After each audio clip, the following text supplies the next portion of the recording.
La reprise du marché du travail est menacée par de multiples crises mondiales interdépendantes, ainsi que par la montée des inégalités, selon le dernier rapport de l'OIT sur le monde du travail. Selon un nouveau rapport de l'Organisation internationale du travail, OIT, les crises mondiales multiples entraînent une nette détérioration de la reprise du marché du travail mondial, avec une augmentation des inégalités entre et au sein des pays.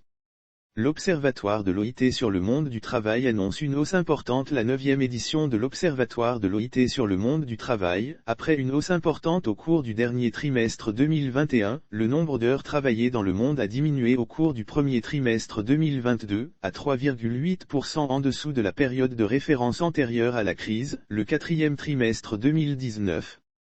Cela équivaut à un déficit de 112 millions d'emplois à temps plein.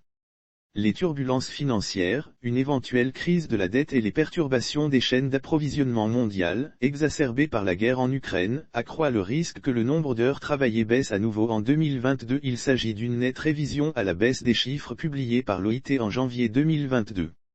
La multiplication des situations de crise internationale, nouvelles et interdépendantes, notamment l'inflation, en particulier des prix de l'énergie et des denrées alimentaires, les turbulences financières.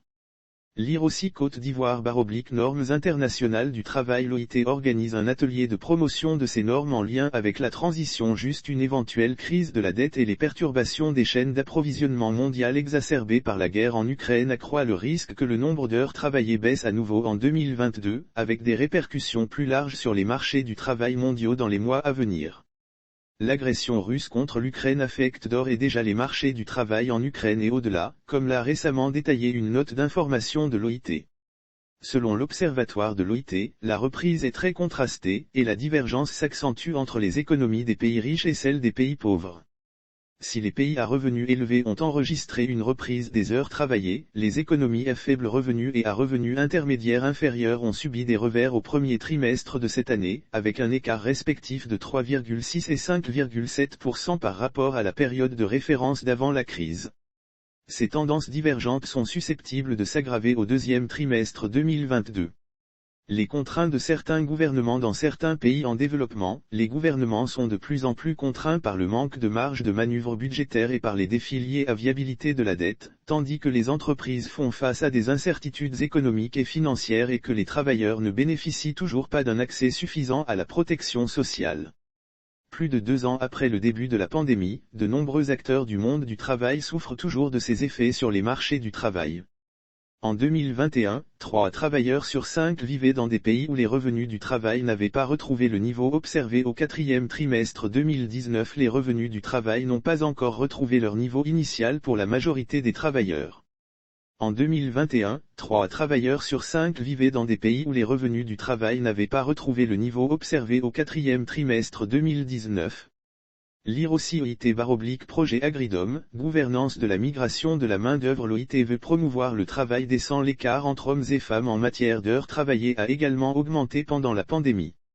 Au premier trimestre 2022, l'écart mondial entre hommes et femmes était de 0,7 points de pourcentage supérieur à la situation d'avant la crise, quatrième trimestre 2019, alors qu'un écart important était déjà présent. Les femmes qui occupent un emploi informel ont été les plus durement touchées. En termes de groupe de revenus, ce sont les pays à revenus faibles et à revenus intermédiaires qui ont connu la plus forte augmentation de l'écart entre les genres. L'augmentation sensible des offres d'emploi dans les économies avancées à la fin 2021 et au début 2022 a entraîné une tension sur les marchés du travail avec un nombre d'emplois disponibles grandissant par rapport à celui des demandeurs d'emploi. Lire aussi OIT / UNICEF, la protection sociale contribue à réduire le travail des enfants mais, dans l'ensemble, rien n'indique clairement que les marchés du travail soient en surchauffe générale, étant donné l'énorme réserve de chômeurs et de travailleurs sous-utilisés dans de nombreux pays.